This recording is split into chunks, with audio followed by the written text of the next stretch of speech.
South Korea is a bucket list for a lot of foreigners, and most travelers arrive thinking that if they're polite and curious, they'll be fine. And usually they are, until they aren't. Because Korea isn't a place where rules are shouted or written in bold letters. The real mistakes happen when visitors break expectations they never knew existed. One small action can flip a situation from friendly to uncomfortable instantly. And the worst part is, locals often won't tell you what you did wrong, but those invisible rules are everywhere. So do not do these things before going to Korea. Here's the mistake most travelers make without even realizing it. In Korea, politeness alone isn't enough. Age, status, and hierarchy quietly shape almost every interaction, even casual ones. Speaking too informally to someone older, pouring your own drink first, or refusing something without the right tone can come across as disrespectful. Many locals won't correct you directly, especially if you're a guest. Instead, the mood simply shifts, and you're left wondering what changed. This hierarchy isn't about ego, it's about order and harmony. Younger Koreans are taught from early on how to navigate it, even if they privately disagree with it. When foreigners ignore these norms, it doesn't look rebellious, it looks careless. Viral clips have shown tourists being scolded in public, not for being loud or rude, but for missing these subtle rules. And what makes this tricky is that silence doesn't mean forgiveness, it often means quiet judgment. Korea is busy, but it isn't noisy in the way many visitors expect. On subways, buses, and even crowded streets, people keep their voices low. Talking loudly, laughing excessively, or taking phone calls in public transport instantly stands out. Locals may not confront you, but they notice, and they remember. Korean media has repeatedly covered complaints about foreign tourists being disruptive, especially in shared spaces. What feels normal in one culture can feel intrusive here. Silence in public isn't about being unfriendly, it's about respecting shared space. Public transport is treated almost like a neutral zone where everyone coexists without imposing on each other. Tourists who break that unspoken agreement often feel sudden coldness from those around them. No one explains why. The friendliness just fades. And once that social tension appears, it's hard to undo. Many travelers assume friendliness means openness. In Korea, that assumption causes problems. Touching strangers, hugging casually, or patting someone on the back can feel invasive rather than warm. Personal space is respected, especially between people who don't know each other well. Even friendly gestures can trigger discomfort if they're unexpected. Korean news has covered incidents where tourists crossed these boundaries and sparked backlash without intending to. This sensitivity has grown stronger in recent years. Rising concerns around safety and privacy have made people more alert, not less. Tourists sometimes misread politeness as permission when it's actually restraint. A smile doesn't mean familiarity, and when boundaries are crossed, the reaction may not be dramatic, but it will be firm. The situation becomes awkward fast. Filming feels harmless to many travelers. In Korea, it's one of the fastest ways to cause trouble. Privacy laws are strict and public sensitivity is high, especially after years of hidden camera crimes that deeply affected public trust. Recording strangers in gyms, cafes, or even on the street can trigger confrontation. Korean media frequently warns about illegal filming, and intent doesn't matter nearly as much as impact. Even influencers have faced backlash for treating public spaces like content sets. What surprises tourists most is how fast situations escalate. Someone may demand you delete footage immediately. Staff may intervene. In serious cases, authorities can be involved. Korea values safety and dignity over casual documentation. What feels like harmless vlogging elsewhere can feel threatening here. And once again, ignorance won't protect you. Some rules in Korea are flexible. This one isn't. Drug laws are among the strictest in the developed world, and enforcement is aggressive. Even small amounts can lead to arrest, detention, deportation, or permanent bans from the country. Korean media frequently covers celebrity cases to reinforce just how serious the government is about this issue. What shocks tourists most is that ignorance doesn't reduce consequences. Being foreign doesn't soften the law. It can make things worse. There's also no cultural gray area here. Substances that are legal or tolerated elsewhere are treated as major crimes. Some Korean citizens have even faced punishment for drug use that allegedly happened overseas. Visitors who assume nightlife equals leniency make a dangerous mistake. One bad decision can permanently alter your ability to travel to Korea again. Many travelers are caught off guard the first time they're turned away from a venue. Certain clubs, bars, and lounges quietly restrict entry based on nationality, language ability, or perceived risk. During recent years, Korean media acknowledged the existence of foreigner-only restrictions, sparking international backlash. While some policies were framed as safety-related, the experience can still feel humiliating. There's rarely an explanation, just a polite refusal. Tourists often assume discrimination is illegal everywhere in the same way. In reality, reality, enforcement and social norms vary widely. Staff may smile while denying entry, making the situation even more confusing. Locals often understand which places to avoid, but visitors walk in unaware. What feels personal usually isn't, but that doesn't make it easier to process. And when expectations clash with reality, frustration builds fast, which leads to one of the most common misunderstandings of all.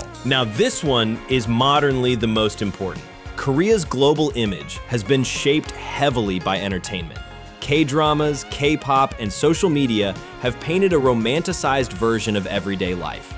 Many tourists arrive expecting cinematic moments everywhere they go. The problem is, real neighborhoods aren't film sets.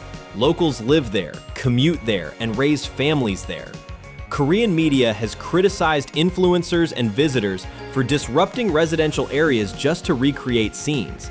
Standing in the middle of streets, blocking sidewalks, or filming strangers for aesthetic shots causes real frustration.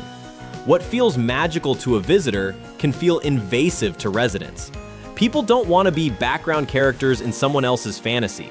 This disconnect fuels resentment that tourists rarely notice, until they do.